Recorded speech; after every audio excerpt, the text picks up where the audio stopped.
What's up, guys? Welcome to the channel if you're new. Welcome back if you aren't. Let's go ahead and get into today's profile. But actually first, if you guys like Goat, Edison, Tengu, hat format, or any of those more niche formats, subscribe. We got over 200 decks right now, so we had a lot to work with, a lot to showcase, and we're excited to do that. All right, today we have Dark Scorpion for a Goat format. It is obviously, as they call it, Daddy Don, Don's Luke's deck. He is the face of the Dark Scorpions. So we are going to play 3 of him. It's kind of mandatory. He discards 1 from your opponent's hand if he inflicts battle damage. That's really freaking good, actually, for keeping that hand control. We play 2 Dark Scorpion, check the yellow.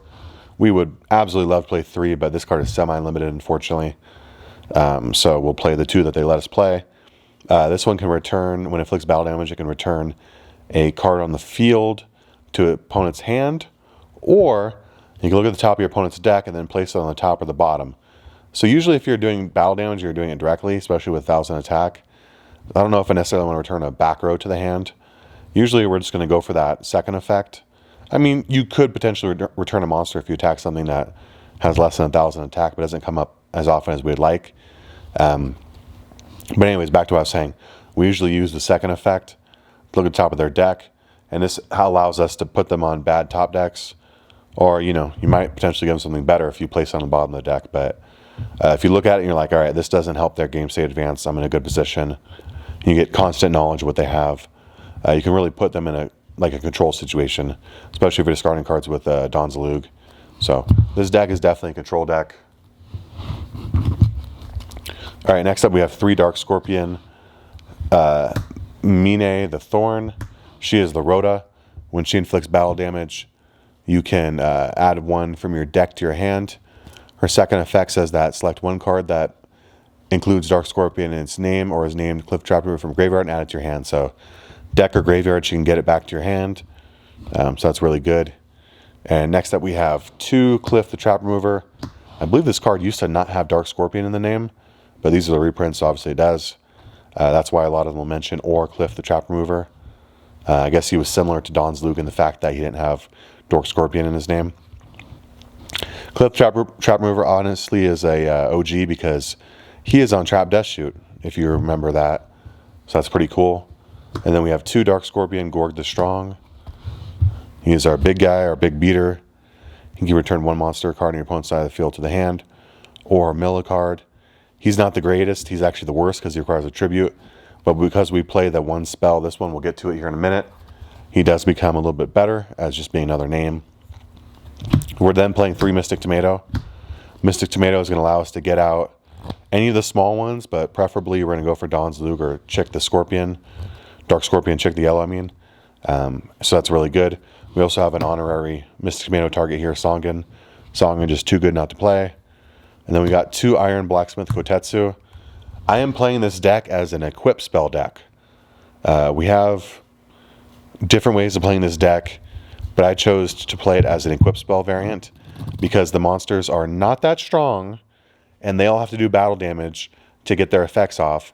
So I'm playing cards that synergize with warriors and equip spells to boost them up so that the likelihood of them inflicting damage is greatly increased. For instance, Axe of Despair on Don's Luke makes it 2400 attack.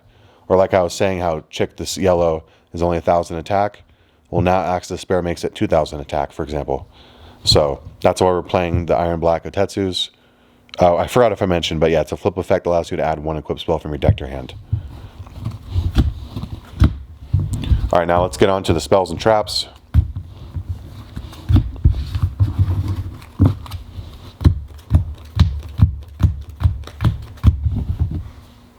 Okay, here we go.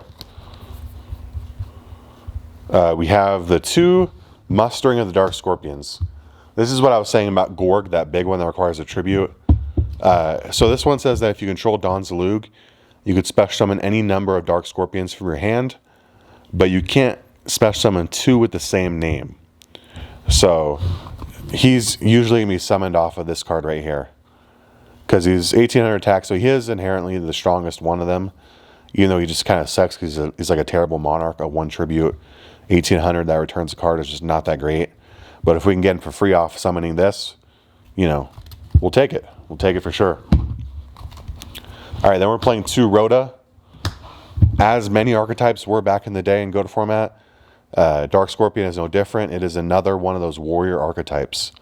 So the fact that it's warrior and archetype means that we get to freely play Rhoda. So we have 2 free search cards, just very generic, and they work for this deck, so we'll take it. Next up, speaking of generic, we have some of the most generically busted cards in Yu-Gi-Oh's history.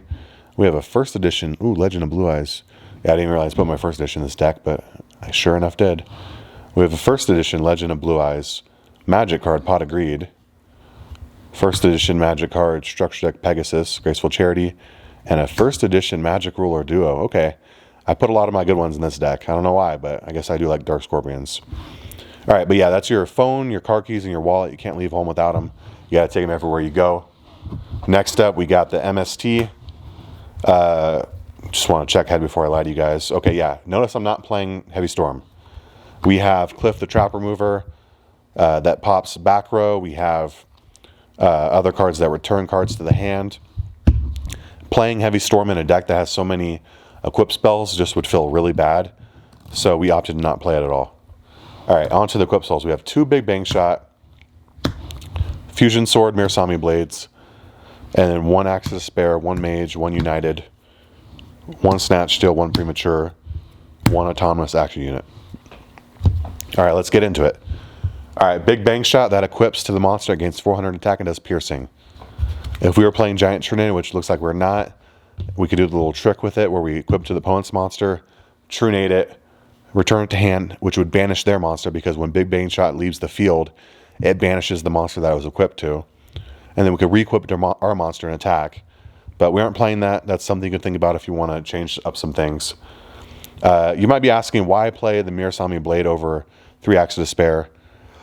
Because Mirasami Blade... all right, let's just tell you what they do first, then we can get into the whys. Axe of Despair is super generic. When it's equipped to when it's equipped to a monster, it gains 1,000 attack, right? And when Fusion Sword Mirasami Blade's equipped to a monster, it gains 800 attack. But it has to be a warrior type monster. So this doesn't even equip to stuff like Songan or Mystic Tomato. So it's actually just worse than Axe of Despair, but we're using it for the second effect. Because even though it's 200 less, it has this upside right here, which says this card cannot be destroyed by effects that destroy magic cards. So this is immune to Heavy Storm, this is immune to MST, this is immune to any monster effects that pop spells and traps. So this is just here to stay. Once it hits the field, unless they have a way to banish it, and last I checked, freaking Cosmic Cyclone doesn't exist. This is just perma equip, which is why I like it. Because like I said, we have to inflict battle damage. If we don't inflict battle damage, we don't get our effects off, which is just a bad day. Mage Power, United We Stand, both limited to 1. We can't play more than that. Actually, these 2 are limited to 1 as well. Mage Power, the monster equipped will gain 500 attack and defense for each spell or trap we control. Because we have a bunch of equips, that can get beefy really quick. United We Stand, it's 800 attack for each monster you control. Snatch, Steal, Premature, Burial, Reborn. Equip spells, just really good. Searchable off of that Flip Effect monster.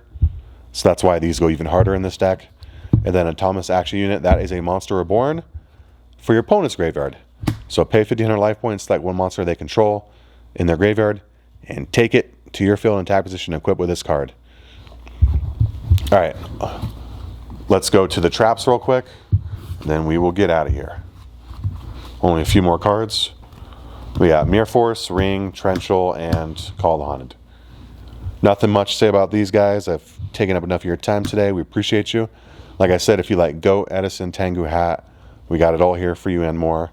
And we'll see you in the next one. Peace out.